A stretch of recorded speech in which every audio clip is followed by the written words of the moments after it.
Assalamualaikum and hi everyone, welcome back to our show, Keeping Up with Malaysia. Izzati, how are you doing right now? Alhamdulillah, I'm doing good. Alhamdulillah. But wow, the weather is so hot outside today, isn't it? Yes. So guys, be careful not to let the heat harm you.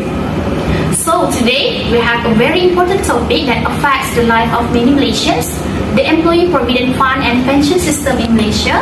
Joining us today, we are an expert in the field of Employee Provident Fund, EPF and Pension System in Malaysia, who will provide us with valuable insights. But before we introduce our guest for today, let's see the first notice.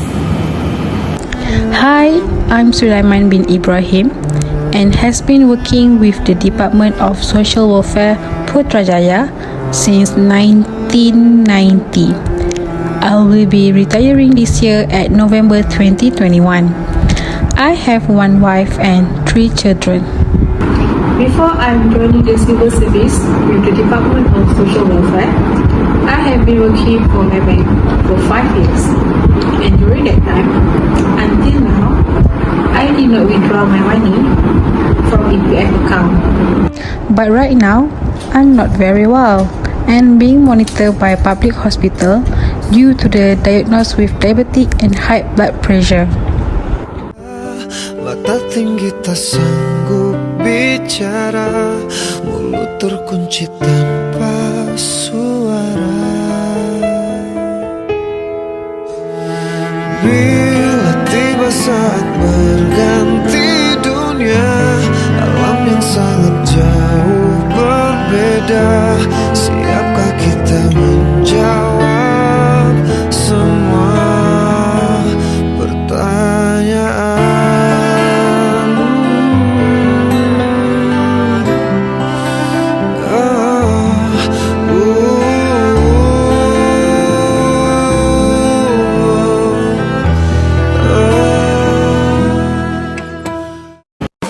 That is the little story of Mr. Sulaiman, who is a government pensioner and has been working in private sector for 5 years. Mr. Sulaiman's story can be related with our topic today, which we are going to discuss on Employees Provident Fund, EPF and Pension System in Malaysia. That's right, Izzati. So, to discuss more on our topic, we have called an expert academician, Dr. ADLEENA. Assalamualaikum and good morning, Dr. Alia. How are you today? Waalaikumsalam and good morning everyone. Thank you for having me here today, and I'm honored to share my knowledge about the pension system in Malaysia and specifically focus on the Employees Provident Fund EPF. Okay, so Dr. Alia, can you tell us what are actually EPF is? Alright, so the Employees Provident Fund, or better known as EPF, is a social security organizations in Malaysia that manage the retirement savings of employees in the private sector. The main purpose of EPF is to help employees save for their retirement and ensure financial security during their post-employment years. And EPF, they will cover employees working in the private sector, including Malaysian citizens and permanent residents, as well as non-Malaysians who are employed under a contract of service. EPF is the contributions that are made by both employees and employers. And if you want to know that the contribution itself are calculated based on the fixed percentage of the employee's monthly wages.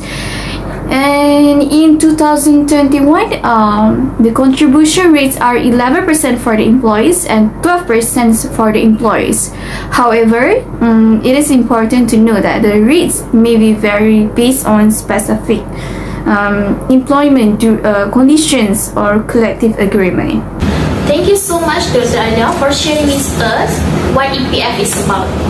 Thank you also to Keeping Up with Malaysia for inviting me today. So, for our viewers, we hope that a simple explanation from Dr. Alia will give you an insight into what today's topic is about.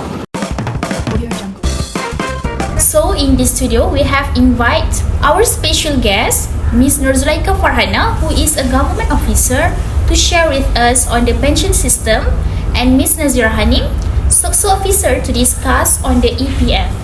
We also have Mr. Sulaiman to share his experience and be an inspiration to all of us in the studio. Assalamualaikum and hi, how are you guys doing? Waalaikumsalam. Alhamdulillah, thank you for having me. I am ZULAIKHA FARHANAH and I have been researching and analysing the pension system in Malaysia for several years. I'm excited to shed light on this crucial aspect of retirement and also planning. You turn first. Ladies first. Assalamualaikum. Waalaikumsalam. I would like to say thank you for inviting me. I am Miss NAZIRA, who has been working under Social Security Organisation, and it's an honor for me to share some information to everyone regarding APF. And Waalaikumsalam. I'm good. Thank you for inviting me for this show. By the way, I'm Sulaiman and I'm a government pensioner who has been working with Department of Social Welfare, Putrajaya. So let's get into our discussion. Can we start with Ms. Zulaikha first? As we know that Mr. Sulaiman is a government pensioner. As a government officer, can you elaborate more on the rights that government pensioners are entitled to based on the Pension Act 1980? Thank you for the question. So according to, by referring to the Pension Act 1980, the right that Mr. Sulaiman can get here are three entitlements, which are service reward, service pension and also receive good medical facility. Service reward means payment that has been made by the government after taking into account Mr. Sulaiman's length of service in the government sector. At the same time, the government should also examine the final salary received by Mr. Sulaiman during his service period with the Department of Social Welfare Putrajaya. The second right that Mr. Sulaiman is entitled to is a service pension. Service pension means a monthly payment given by the government for life to Mr. Sulaiman, who has retired from the Department of Social Welfare Putrajaya after serving for 22 years. Lastly, Mr. Sulaiman is also entitled to receive good facility in terms of medicine since he has been diagnosed with diabetes and also high blood pressure for the past 5 years. Apart from that, Mr. Sulaiman, his wife and 3 children under the age of 18. You mean 18? No, I mean 18. 18 are also eligible for medical facility. Oh, I see. Okay, so as we know, there are a lot of benefits and protection provided for government pensioners as based on Pension Act 1980. Hence, what are the protection that provided to Mr. Sulaiman as a government pensioner? I think according to Mr. Sulaiman's situation, he can receive a few protection based on the Pension Act 1980, which are first, monthly pension, second, medical facility and also derivative pension. As stated in Section 12.1, an appropriate authority and also with the approval of the pension authority, the employee application consent to the retirement of an employee on the age or after attaining 40 years old. Besides, Section 12.2 also stated that employee will be granted pension for male employee reaching the age of 50 years as continued in Section 12.2 subsection B. Here we can see that Mr. Sulaiman has exceed the minimum requirement for optional retirement age and he is entitled to a monthly pension under optional retirement benefits. Second is medical facilities such as a pension card by the Malaysian government. As stated under Section 23 of Pension Act 1980, the pension card is granted to pensioners or recipient of pension under the public service. Here, medical facility consists of pension card which are accessible to all medical facility under the government clinic and also hospital. The pension card also can be used by the wife and the children of the pensioner, but need to be clear that only children below 80 years old and unmarried only. Third is derivative pension. Under Section 16 of Pension Act 1980, derivative pension means an employee dies after retirement. As stated in Section 60B, when an employee who received the pension dies within of 20 years from the date of the employee retirement, the minister may grant a derivative pension benefit equal to the amount of the pension paid to the employee. Thank you so much, Ms. Zulaikha Farhana, for your sharing. Mr. Sulaiman, I heard you also have experience working in Maybank, which is in the private sector. Do you have EPF savings and how do you manage it? Yes, I do. I have EPF saving. Before joining the civil service in the Department of Social Welfare, I have served for Maybank for 5 years. During the time period I'm working with Maybank, I did not withdraw my money from the EPF account. So this is why I still have my EPF savings. As we have our expert today, Ms. Nazira. So, Ms. Nazira, can you share with us on the EPF saving that Mr. Sulaiman had? And what are the benefits that Mr. Sulaiman can get under his saving on Employees Provident Fund at 1991? Okay, yeah, sure. During Mr. Sulaiman's service at Maybank, he definitely contribute to EPF. There are several conditions for full withdrawal under EPF. And one of the conditions for full withdrawal is if Mr. Sulaiman enter the pension scheme under the government. In this case, assuming that Mr. Sulaiman withdraw all the money from his saving at KWSP before he joined the government, then it is his right to do so.